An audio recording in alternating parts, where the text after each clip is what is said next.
As the internet persona that I am, I get tons of emails, usually from very sketchy VPN websites, but sometimes they're slightly more interesting. In this case, I got one from a game company, and usually I ignore those too, because they're like Steam Greenlight level stuff, but this one showed promise. It had good reviews, looked competent, and filled my niche, which is anime.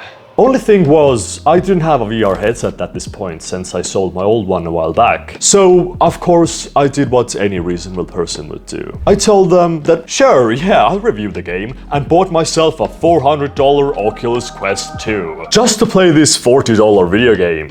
But keep in mind, I got the game for free, so who's really the winner at the end? Now, let's boot right into this game. And straight up, it's pretty cool. It feels like you're in an anime. A bit even too much, because like, you're a game. I came here to play, not watch an anime. I don't need an actual opening like you have in the shows. I appreciate it, but can you just keep the medium separate in the future, right? Okay? But thankfully it doesn't waste too much time putting it into action. Like, you just got up and running and now a giant monster has come down and wait, is this Neon Genesis Evangelion?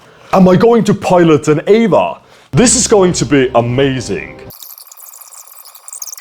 Okay, maybe it does need to let off on the kiddie wheels a bit, as it takes a ton of time explaining how the mechs work and strategy, like actual positioning on the map and shit, but none of it is important at all. You literally just wave stuff around a bit and you're done. That 5-minute briefing meant nothing, especially since another tutorial pops up mid-fight. I'm a grown man, can you just let me fail in peace and boot into the tutorial later on like a average gamer? But piloting the giant robot is beyond amazing. You have hyped up music playing, and if you ignore some pacing issues about the tutorial that slows stuff down, it's hand down the best Ava simulator. Some stuff flashes around, you absorb the power to make a shield, then you pull the enemy, giant swords come out and you combine them into a cannon, and then BAM! That is so satisfying, oh my god. Okay, so do I level up now? The scent of flowers is all around me.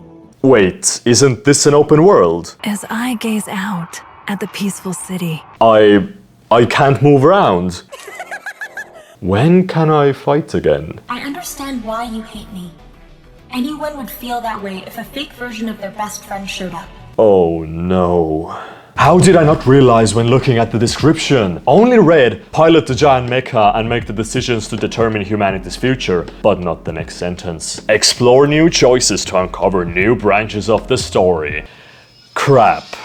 It's a visual novel. So from this point on, if you like visual novels, good for you.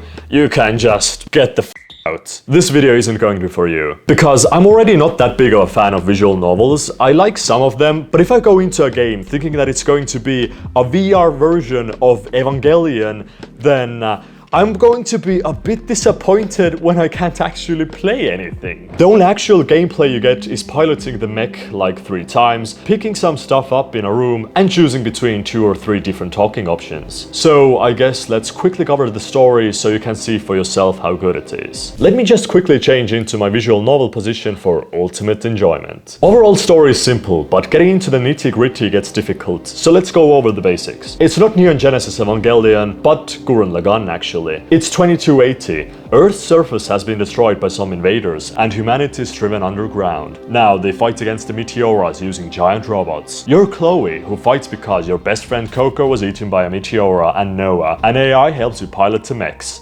and is also a mental care AI for everybody in the virtual world. And now also an idol? There's also a lot of commentary about Libra, the virtual world that you're in, since being in the underground would be kind of depressing, so I guess everybody has their own virtual machine at home and everything just happens in the virtual hub. I guess digging holes for people and having them put on a VR headset is easier than building an underground society. That should have been the future that Gurren Lagann was in, to be honest. But what I can't get over with is Noah. She's someone who exists around this entire virtual world and takes care of everybody's well-being by singing. But she only sings classical J-pop. So is the entire future's music taste only in J-pop? Or did everybody with a different taste, you know, off themselves? Cause I imagine it could be kinda annoying just listening to J-pop your entire day for the rest of your life. If you maybe like any other genre of music. Dude, if my entire day was like this,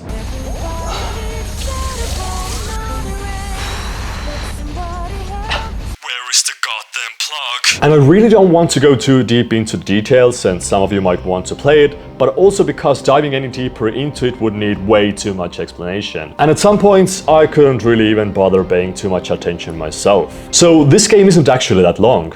Around 1 hour per playthrough, even though you need to go through multiple playthroughs to get the full enjoyment out of it, as the first playthrough is going to be the same for everyone, no matter what you do, and afterwards you can start experimenting. I finished the game a total of 3 times, and by the end, I clearly wasn't in my right mind. Come, please come for me. Come on, baby. Come for me, daddy. Come for me, daddy. Please, come for me, yeah, baby, yeah, come for me, oh yeah, come for me. This game changes people.